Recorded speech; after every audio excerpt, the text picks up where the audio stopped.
Hello everyone, আসসালামু আলাইকুম সবাইকে। আজকে রাতের খাবার সিম্পল। আজকে কলার তরকারি রান্না করবো। ফার্স্টে মাছ ভাজি করে নিচ্ছি, এখন নামিয়ে নেব।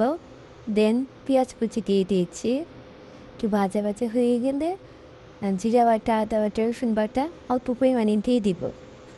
দেন এই যে মরিচের গুঁড়া, হলুদের গুঁড়া, লঙ্কা গুঁড়ো দিয়ে কষিয়ে নিয়েছি। দেন এই যে কলা, আলু দিয়েছি। আমরা দুজন খাবো, কম পরিমাণে রান্না করেছি। এই যে কষানো হয়ে গিয়েছে, এখন পানি দিয়ে দিয়েছি। দেন এই যে মাছগুলো দিয়ে দিব, দিয়ে দেওয়ার পর এই যে দেন তরকারিটা হয়ে গেছে।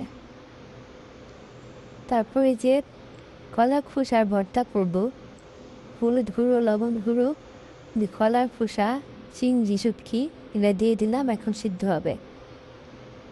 দেন এই যে সরিষার তেল দিয়ে রসুন, পেঁয়াজ, কাঁচামরিচ এগুলো দিয়ে ভাজা ভাজা করে কলার খোসা সিদ্ধ করা ওগুলা দিয়ে দিলাম।